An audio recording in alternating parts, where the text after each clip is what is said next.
literal quiere decir desafío, pero también se puede convertir en dos palabras, lal, que quiere decir rojo, y kar, que quiere decir trabajo. Así que es un nombre muy bueno para los que conocen el hindú, claro, el hindi. Bueno, pero estos artículos iban explicando ya desde el 1990 qué es lo que era el glasnost y la perestroika. Se pintaban de colores gloriosos en aquellos tiempos, como ideas que iban a rejuvenar el comunismo y dar a la URSS un gran estímulo hacia el futuro, un futuro más alto del comunismo, ¿verdad? Estos artículos, en cambio, prevenían que el resultado de aplicarse estas teorías sería todo lo contrario, y que no podía más que conducir a la restauración del capitalismo, que fue lo que en efecto ocurrió en agosto del 91. El autor, Arpal y los camaradas que trabajamos con él en el movimiento antirrevisionista de aquellos días en Gran Bretaña, enseguida nos dimos cuenta, primero, que la caída de la URSS era un desastre para el proletariado y los pueblos oprimidos del mundo. Y segundo, que al mismo tiempo habían surgido las pruebas necesarias para justificar las críticas que había hecho el Partido Comunista de la China al Partido Soviético ya a principios de los años 1960. Y esto daba una base para poder reunificar y fortalecer el movimiento comunista, que había sido gravemente dividido a causa del revisionismo de Khrushchev, que dominó la Unión Soviética a partir del 56. Y de una parte y de la otra parte estaban los que apoyaban las críticas correctas en aquellos tiempos que habían hecho los chinos. Así que pensamos que al sacar este libro íbamos a reunir los dichos maoístas con los dichos revisionistas y tener un movimiento que por lo menos podía luchar un poco mejor, ¿verdad? Pero bueno, se decidió así reproducir en un libro y distribuir todos estos artículos y unos más recientes también para ayudar a la reunificación. Tuvimos algún éxito en Bélgica, porque fue leído por casualidad por Ludo Martens, que del Partido de Trabajo de Bélgica.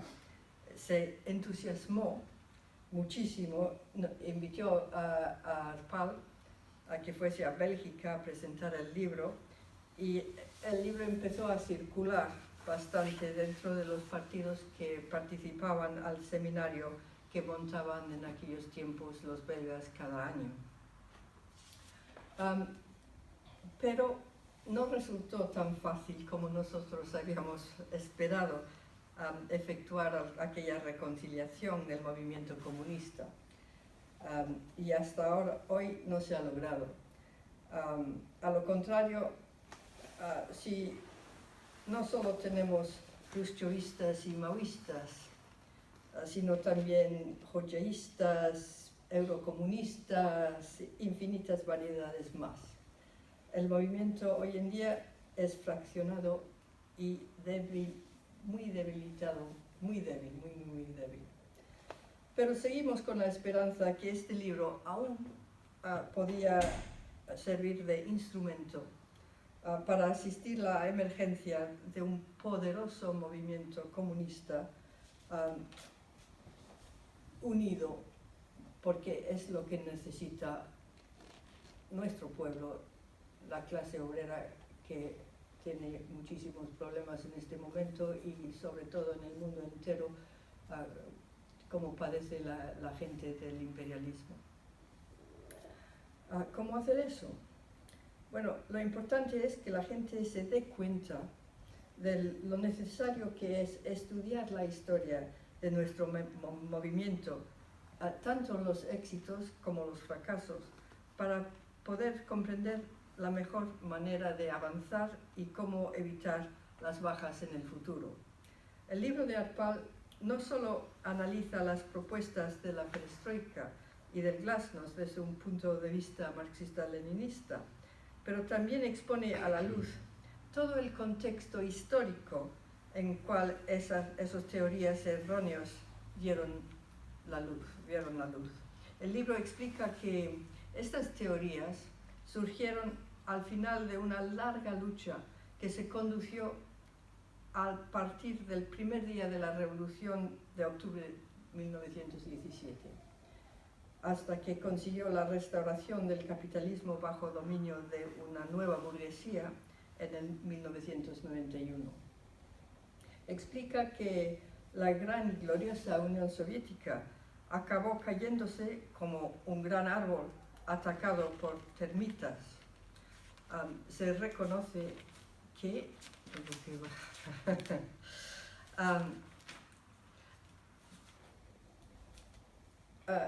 es que las termitas tuvieron gran dificultad en destruir aquel gran árbol, y solo lo lograron a base de una lucha de 35 años, a partir del 20º Congreso del Partido Soviético, donde logró imponerse Khrushchev y sus asociados a base de fraude y de manipulación.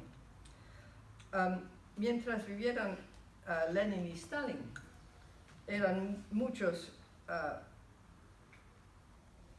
que bajo un nombre falso de marxismo hicieran todo lo posible para derrocar la revolución. Habían mencheviques que decían que el feudalismo de Rusia bajo el zar solo se podía ser seguido por un largo periodo de mando por la burguesía, su base siendo que los campesinos nunca pueden valer para construir el socialismo. Y Trotsky también pensaba así, aunque reconocía que podían ser útiles los campesinos para destruir el capitalismo, pero no para construir el socialismo. Y porque el proletariado no era la mayoría en la URSS, entonces el socialismo no se podía construir sin la ayuda de afuera.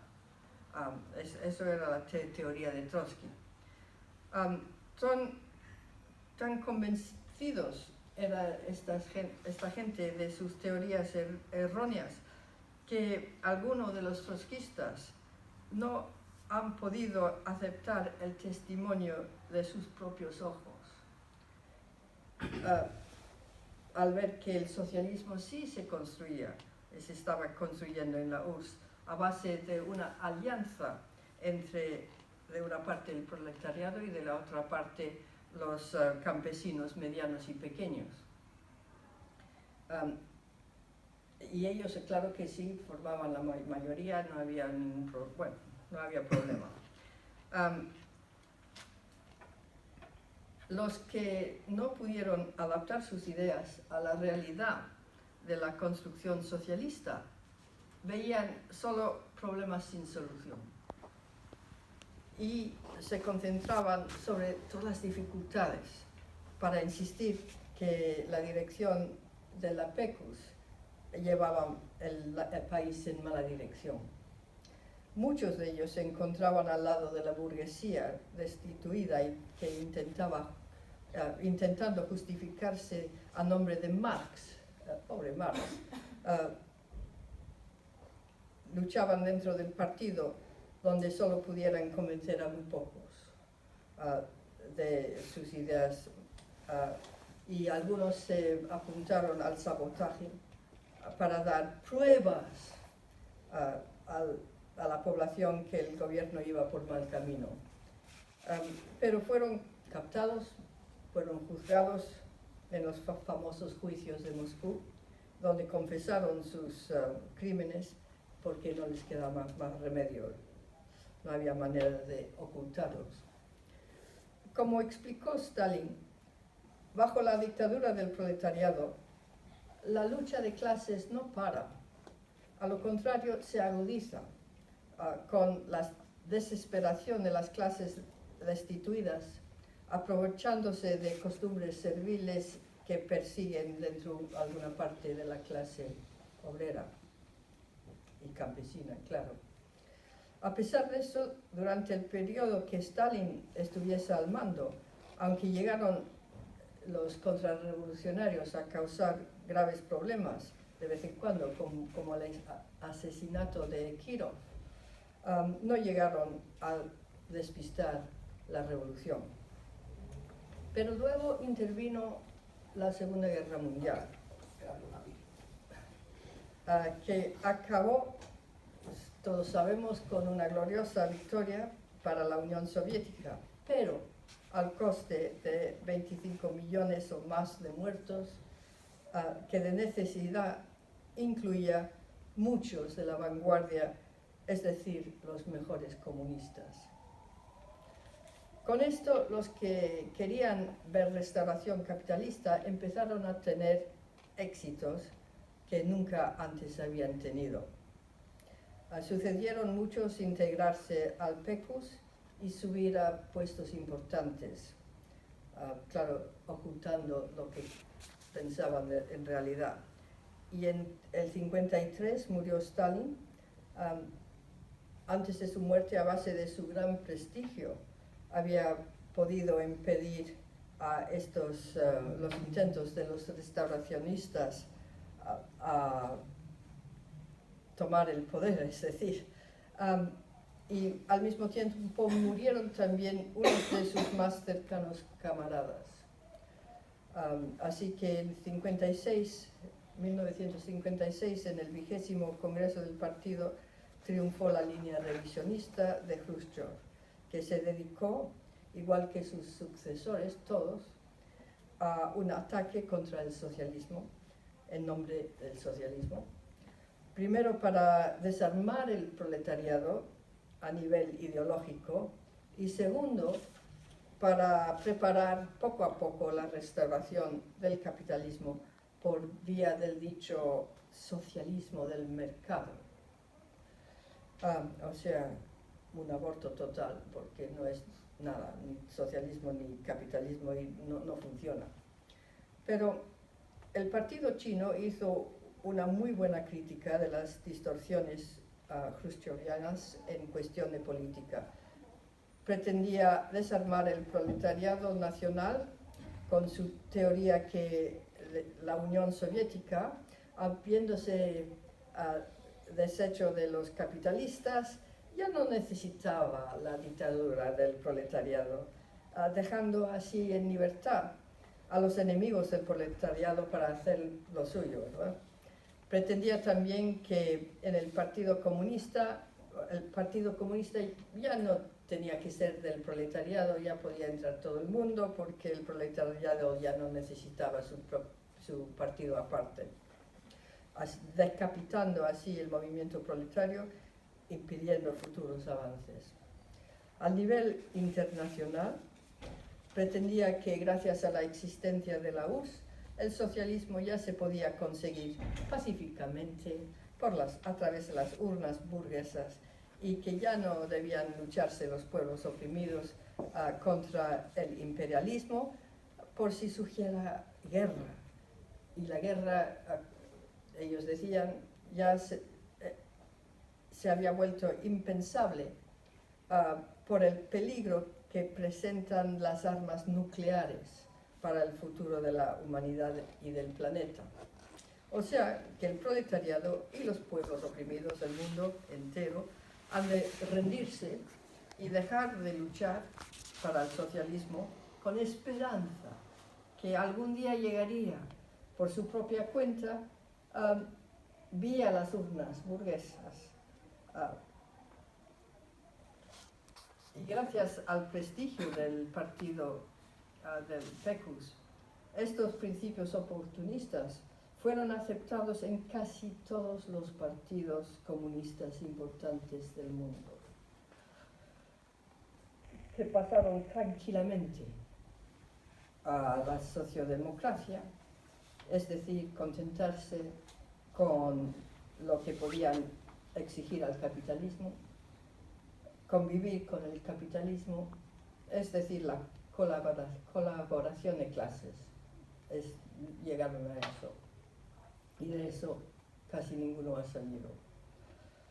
En cuestiones de economía, se empezó poco a poco a minar la planificación de la economía a favor de la rentabilidad de las organizaciones productoras. Bajo el socialismo, lo normal es que se produzcan las más importantes necesidades de la gente, ¿verdad? Que sean rentables o no. Pero claro que esto es totalmente contrario a las normas capitalistas. Entonces, a los jefes de industrias rentables se les daba poco a poco incentivos, ventajas económicas, mientras los no rentables se abandonaban. Y para permitir crecer una industria negra a base capitalista pura.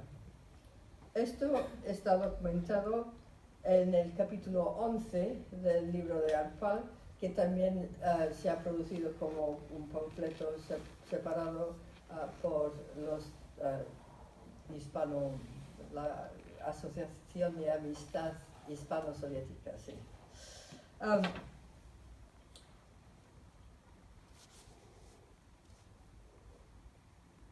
Y lo recomiendo como lectura esencial. Hubo la casualidad que en aquellos tiempos, ya en los años 60, había un grupo en Gran Bretaña, que ya no existe, pero que tenían gente que conocían de económica y que conocían el ruso. Y ellos han podido leer todo lo que se estaba produciendo en ruso y habían hecho la crítica. Y bueno, ellos desaparecieron, pero nosotros teníamos lo que habían escrito y a base de eso lo hemos podido incorporar al libro y es muy interesante. El libro de Arpal también recuerda el gran esfuerzo que hizo Stalin a escribir y publicar su libro Problemas económicos del socialismo, que apareció en 1952 y exponía la peligrosa falsedad de las teorías económicas que en aquel tiempo unos revisionistas iban pregonando dentro del partido. O sea que Stalin ya sabía muy bien por dónde iba la cosa y intentó preparar a la gente para la lucha contra estas ideas. Y en todo eso, para demoralizar y despistar por toda la clase obrera del mundo entero, hubo el ataque a Stalin y el pretendido culto de la personalidad, sugiriendo que Stalin era una especie de loco, vanaglorioso, que no toleraba crítica, que mataba a todos, que se oponían a él, es decir, que era un monstruo. Bueno, Stalin no es familiar mío. Yo lo defiendo porque para mí defender a Stalin es defender al socialismo, es defender a la dictadura del proletariado y nada más. Hay gente que dice, bueno, Stalin se equivocaba, todo el mundo se equivocaba, tienes que aceptar que Stalin se equivocaba. Sí, si me dices en qué, lo hablaremos. Pero normalmente siempre Stalin, las equivocaciones de Stalin son teóricas nada más. Y si Stalin tiene que haberse equivocado porque todo el mundo se equivoca, pues también Marx, también Lenin, ¿por qué no, verdad? O sea que es una tontería. Eso es, el ataque a Stalin es lo que la burguesía del mundo enseña a nuestros jóvenes en todos los colegios, tomándose como prueba lo que había declarado el mismo secretario general del mismo partido comunista de la Unión Soviética, que tiene que ser verdad, porque así dijeron los soviéticos, ¿verdad? Tiene que ser verdad. Pero bueno, ya sabemos por qué se dijo eso. Nosotros pensamos que si no somos capaces de restaurar a Stalin como héroe de las masas explotadas y oprimidas, no vamos a poder restablecer el prestigio del comunismo, que es lo que nos toca hacer, restaurar el prestigio del comunismo, que ha sido tan ensuciado por el revisionismo. Y sin eso no vamos a tener éxito en avanzar la revolución.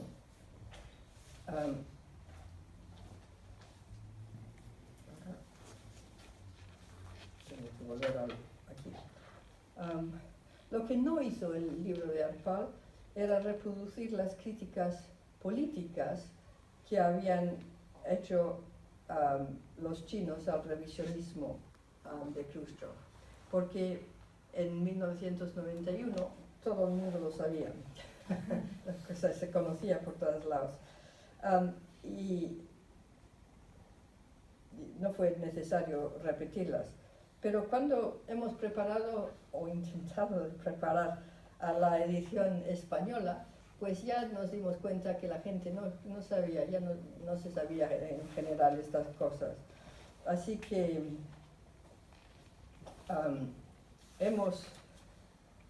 nos dimos cuenta que había que meter un prefacio para corregir de cierta manera el libro de Perestroika.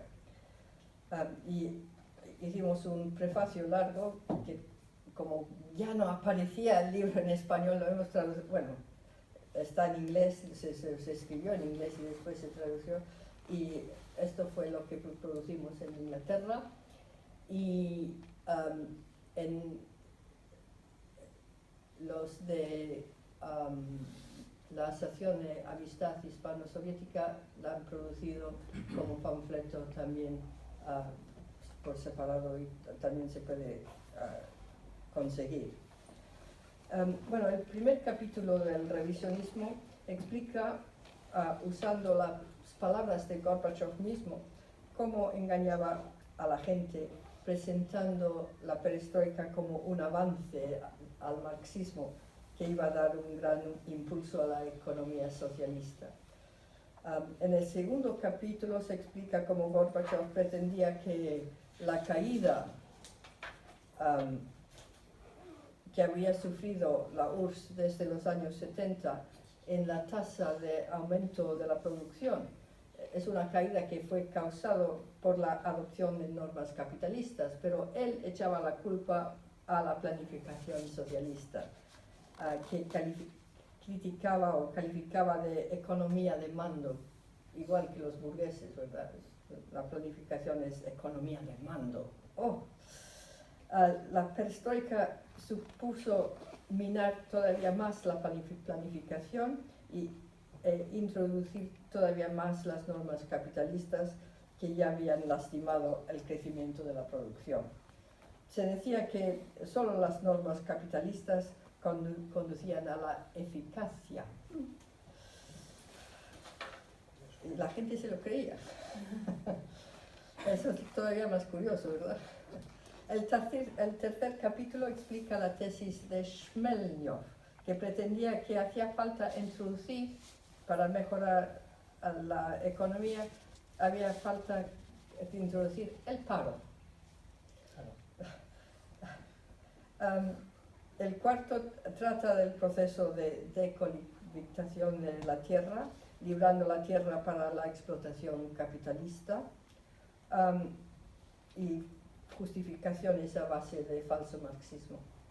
El capítulo 5 y 6 hablan del glasnost y cómo bajo aquella lema se suprimía a los comunistas y que se oponían a la perestroika y se liberaba a los restauracionistas.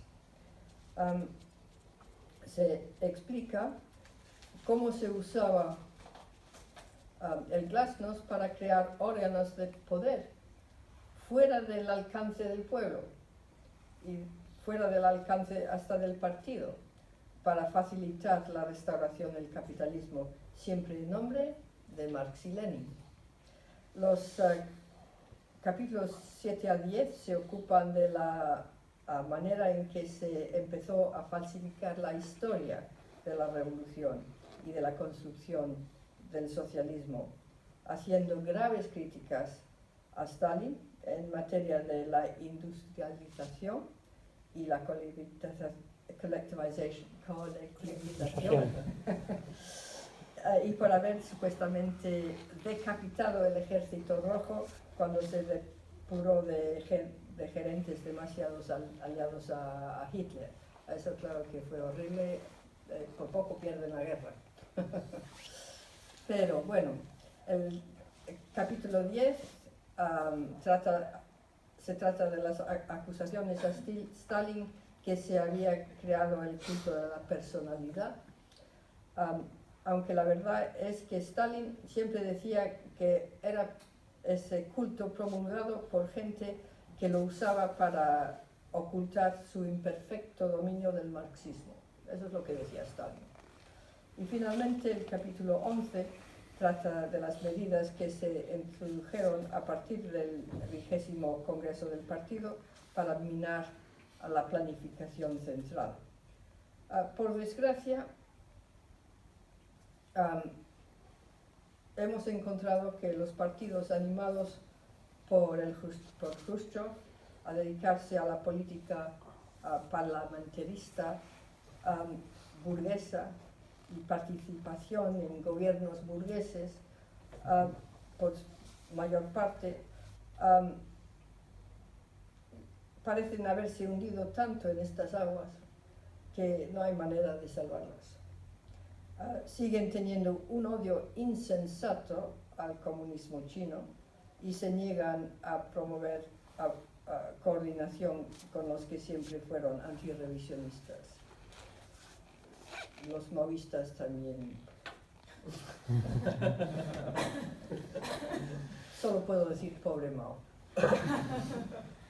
Por otra parte, hay unos que se han reconocido errores, sobre todo en aceptar las mentiras revisionistas sobre Stalin, pero siguen respetuosos o sospechosos, digo, de los antirrevisionistas y sospechosos de la planificación central. Casi todos los que se llaman socialistas piensan que se puede controlar el capitalismo para que sea mejor para el pueblo.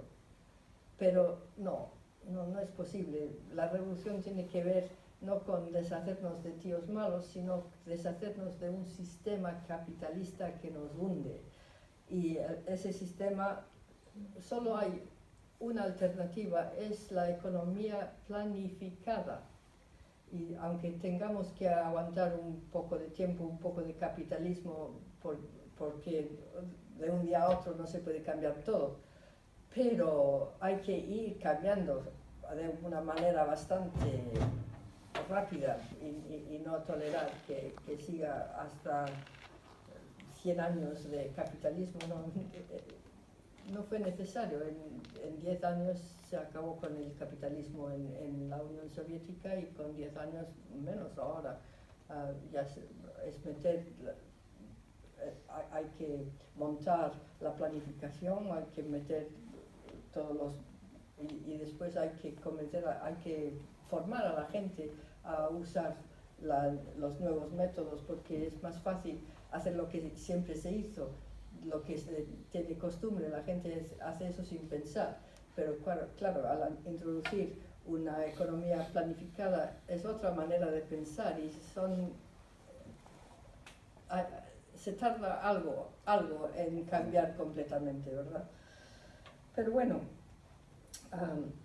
el pueblo del mundo entero está sufriendo mucho a causa de la actual crisis económica de sobreproducción y las guerras continuas para extender y proteger el dominio imperialista.